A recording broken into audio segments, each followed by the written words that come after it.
Bali. Cerita ini ditulis oleh akun Twitter yang bernama @prestory. Bali, gak perlu dijelaskan panjang lebar lagi kalau pulau ini merupakan salah satu tempat terindah di muka bumi, eksotis di berbagai sisi. Tempat tujuan paling diidamkan oleh banyak wisatawan dalam dan luar negeri. Terkenal juga dengan sebutan Pulau Dewata, tempatnya para dewa. Tapi gak bisa dipungkiri juga kalau Bali punya banyak cerita mistisnya. Salah satunya adalah peristiwa yang dialami oleh salah satu teman kita berikut ini. Aku, Irene, tinggal dan bekerja di Jakarta. Pernah mengalami peristiwa menyeramkan yang gak masuk di akal. Pengalamanku ini berawal ketika bersama dua teman dekat berlibur ke Bali. Gak menggunakan pesawat, kami memilih untuk mengendarai mobil, road trip istilahnya. Aku, Bagus, dan Indah. Kami bertiga memang sudah merencanakan ini sejak jauh hari. Sudah direncanakan matang-matang. Hotel dan tempat tujuan wisata mana yang akan dikunjungi sudah ditentukan.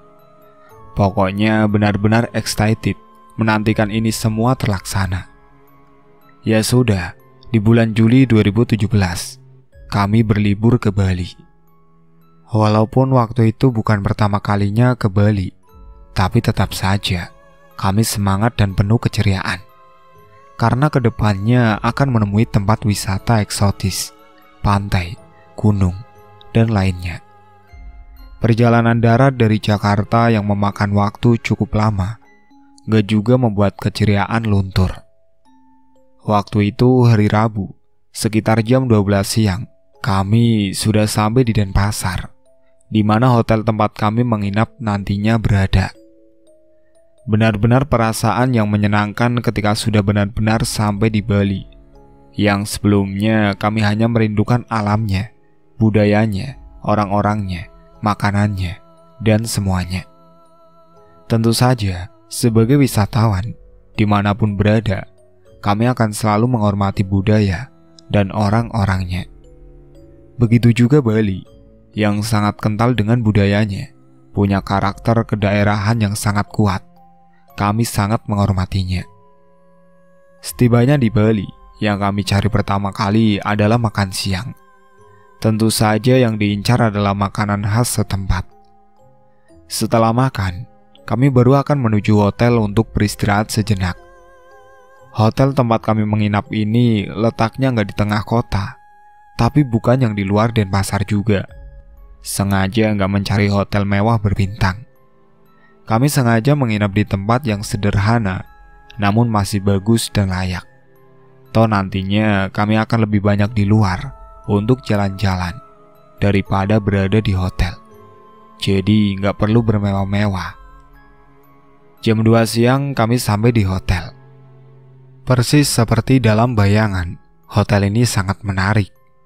Jauh dari kesan mewah, tapi bagus dan sangat Bali. Kamarnya berbentuk seperti pondok-pondok kecil yang berdiri terpisah satu sama lain, tapi letaknya masih berdekatan. Tipikal bangunan yang ada di Bali, hotel ini juga sama, memiliki patung-patung khas Bali yang diletakkan di banyak sudut. Ukiran dan lukisannya juga sangat mencerminkan Bali. Kami semakin senang melihat itu semua, ditambah juga lingkungan yang sangat asri. Banyak pohon rindang berdiri di dalam wilayah hotel yang cukup besar ini. Nyaman, asri, dan indah.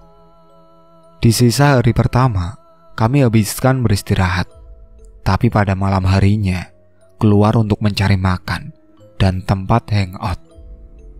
Baru keesokan harinya kami habiskan waktu seharian untuk berwisata. Jalan-jalan ke tempat menarik, dan pasti juga ramai wisatawan.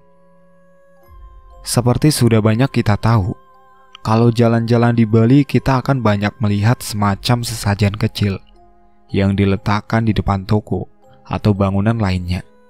Kalau di depan toko yang letaknya di pinggir jalan, biasanya akan ditaruh di atas trotoar.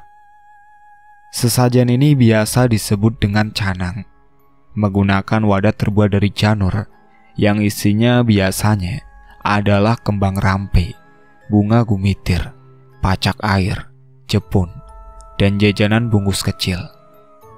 Nah, ketika sedang jalan-jalan ini, kami juga melihat banyak canang. Apalagi di depan toko dan rumah makan, hampir pasti ada. Di siang menjelang sore, ketika baru saja selesai makan di daerah Sanur, kami berjalan kaki kembali menuju kendaraan. Pada saat menuju mobil inilah terjadi sesuatu.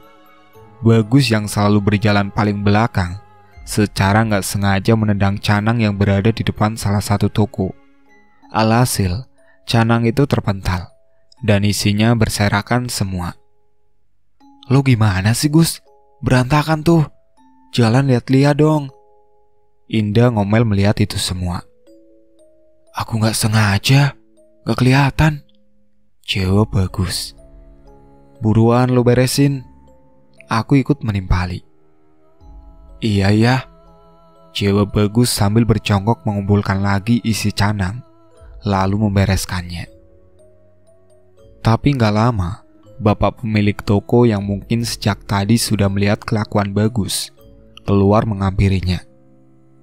"Sudah, nggak usah, biarkan saja," ucap bapak itu ramah sambil tersenyum. "Maaf ya pak, saya nggak sengaja," kata Bagus lagi. Lalu dia melanjutkan merapikan canang. Setelah selesai dan sekali lagi meminta maaf kepada bapak pemilik toko, kami melanjutkan perjalanan menuju mobil. "Lo ada-ada aja sih Gus, makin nendang sesajen segala." Haha. Begitu kata Indah ketika kami sudah berada dalam mobil. Dia nggak bisa menahan tawa. "Dibilang aku nggak sengaja, semoga nggak kenapa-napa ya. Aku takut nih," kata Bagus. "Ya emang bakalan ada apa deh? Ya nggak akan ada apa-apa lah," aku bilang begitu, walau ada sedikit perasaan was-was, entah apa penyebabnya. Sorenya, kami melanjutkan menuju satu tempat wisata. Setelahnya akan mencari makan malam di Denpasar. Singkat cerita, malam menjelang, kami yang baru saja pulang dari tempat wisata di daerah utara, agak kemalaman dalam perjalanan kembali ke Denpasar. Jam 9 kami masih di jalan. Karena itulah, akhirnya memutuskan makan malam di tengah perjalanan, di luar rencana. Lalu kami berhenti di satu rumah makan khas Bali. Kira-kira masih 1 jam jaraknya dari Denpasar. Akhirnya nemu restoran, lapar aku. Bagus bilang begitu ketika kami turun dari mobil. Rumah makan ini gak besar, tapi gak kecil juga. Hanya ada satu bangunan yang berdiri di lahan luasnya. Bangunan yang sebagian besar komponennya terbuat dari bambu, sangat artistik. Di halaman hanya ada kendaraan kami, gak ada kendaraan lain. Pertanda kalau pengunjung di dalamnya juga kemungkinan kosong. Benar, ketika sudah berada di dalam, kami hanya melihat isinya hanya deretan meja dan kursi kosong. Gak ada orang sama sekali. Gak tampak juga karyawan rumah makan ini, kosong. "Ah sudahlah, duduk aja dulu yuk. Nanti juga datang mas mbaknya." Begitu aku bilang, lalu memilih salah satu meja masih di dekat pintu. Benar apa aku bilang tadi. Gak berapa lama kemudian ada mas-mas datang mendekat sambil tersenyum. "Selamat datang, silakan memilih menunya." Begitu kata mas itu sambil menyodorkan daftar menu. Gak makan waktu lama, kami yang sudah kelaparan sejak dalam perjalanan tadi langsung memesan makanan. Kemudian, sambil menunggu makanan datang, kami kembali berbincang. "Sepi amat nih resto. Apa karena udah malam ya?" Begitu aku bilang. "Iya, kosong gini gak ada orang selain kita. Semoga enak makanannya." Bagus menimpali. "Kata siapa kosong? Itu ada orang."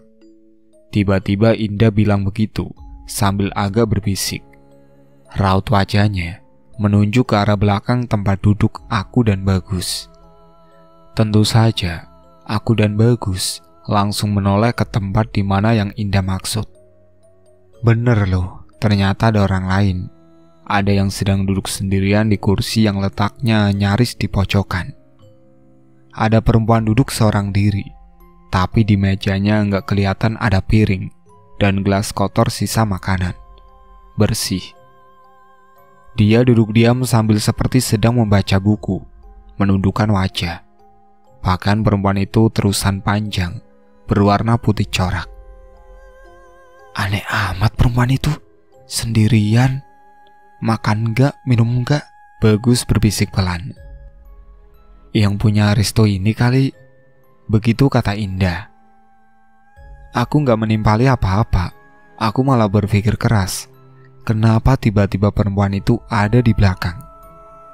Padahal kita datang tadi jelas-jelas kami enggak melihat ada orang sama sekali. Tapi entahlah, sekitar 30 menit kemudian, makanan datang. Sambil menatap makanan, sesekali aku melirik ke belakang. Perempuan itu masih ada, masih duduk di tempatnya. Setelah selesai makan pun sama, dia masih ada dan masih sendirian. Tapi setelah itu kami larut dalam perbincangan seru, lupa gak memperhatikannya lagi. Sesudah benar-benar selesai, Indah kemudian membayar makanan ke kasir. Sementara aku dan Bagus berjalan kembali menuju kendaraan. Serem amat ya perempuan tadi, duduk sendirian di pojokan.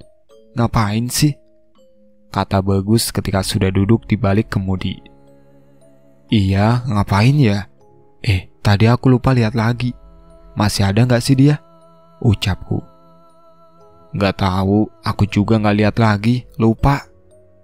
Gak lama, Indah datang. Lalu langsung masuk ke dalam mobil. Indah, lo lihat perempuan itu gak sih? Masih ada gak dia? Kalau aku sama Irene kan gak lihat lagi. Lupa. Tanya Bagus ke Indah. Tahu gak sih lo? Perempuan tadi tiba-tiba udah gak ada. Gak tahu kemana. Agak serem juga sih. Terus aku nanya dong ke mas kasirnya, siapa perempuan yang duduk sendirian di pojokan tadi? Terus mas kasir bilang, tidak ada siapa-siapa di dalam dari tadi. Cuma kita doang pengunjungnya. Dia bilang gitu. Serem gak sih?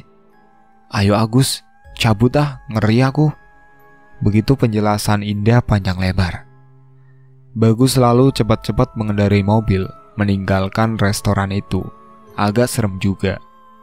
Singkat cerita, sekitar jam 10:30 kami sampai di hotel.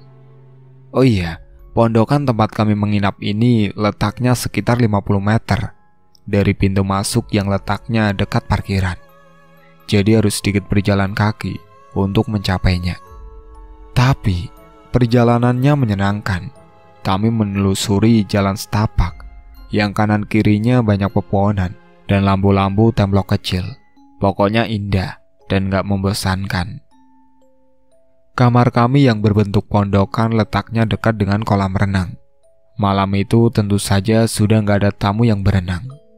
Kamar kami juga luas, 2 tempat tidur besar, jadi tempat beristirahat yang nyaman. Aku bersama Indah bersama dalam 1 tempat tidur, sementara Bagus tidur di kasur yang satu lagi. Ya sudah, karena seharian jalan-jalan berkeliling melelahkan. Setelah mandi, kami semua langsung naik tempat tidur dan mencoba untuk tidur. Benar, setelah sedikit berbincang, kami langsung terlelap. Wah, Indah rajin sekali sholat malam-malam begini. Keadaan masih gelap ketika aku bilang begitu dalam hati. Melihat Indah bermukena sedang mendirikan sholat dekat TV. Walaupun kamar dalam keadaan gelap, penerangannya hanya bersumber dari cahaya lampu di luar. Tapi aku masih bisa melihat dengan jelas kalau Indah sedang sholat malam. Lalu aku meraih ponsel yang ada di atas meja, berniat untuk melihat jam. Ternyata masih pukul 1 dini hari. Setelah itu aku meletakkannya lagi ke tempat semula. Sekilas aku masih melihat Indah berdiri sholat. Lalu tanpa beban, aku mengubah posisi tidur yang tadinya menghadap tempat tidur bagus di sebelah kanan menjadi menghadap kiri, menghadap ke Indah yang sedang berbaring. Indah sedang berbaring? Hah? Iya, ternyata ada Indah di sebelahku, sedang tidur juga. Lalu siapa yang sedang sholat? Kemudian perlahan aku kembali menoleh ke depan TV, ke tempat di mana tadi aku melihat Indah sedang sholat. Sosok yang aku kira sedang sholat itu masih ada, masih berdiri seperti tadi aku pertama kali melihatnya. Ketika sudah aku perhatikan lebih seksama lagi, sosok yang tadi aku pikir adalah Indah ternyata bukan sedang sholat, tapi sedang berdiri diam dalam gelap dengan rambut tergerai panjang. Dan itu bukan Indah, karena Indah tidur di sebelahku. Dalam remangnya cahaya, aku masih bisa melihat kalau sosok itu berpakaian terusan, warna putih bercorak. Pakaiannya mirip dengan pakaian perempuan yang kami lihat di restoran saat makan malam tadi. Belakangan aku juga baru sadar kalau ternyata sosok seram itu bukan berdiri membelakangi, tapi malah menghadap aku. Sepertinya selama beberapa saat kami saling berpandangan. Aku tercengang dalam diam, tenggorokan tercekat, gak bisa berkata-kata. Aku merinding ketakutan. Ada kuntilanak berdiri di dalam kamar. Gak ada yang bisa dilakukan, aku hanya mampu menarik selimut perlahan untuk menutup seluruh badan sampai kepala. Termasuk Indah, aku selimuti juga. Aku gak berani melihat sosok seram itu lagi. Tiba-tiba, Indah yang sejak tadi tidur menghadap dinding, perlahan membalikkan tubuhnya. Ternyata dia juga gak tidur. Kemudian di dalam selimut kami saling berhadapan. "Itu siapa di depan TV?" tanyaku sangat pelan. "Gak tahu, serem Ren, aku takut. Dari jam 12 tadi, dia berdiri di situ." Begitu jawab Indah. Kemudian kami hanya berdiam diri ketakutan, nyaris menangis.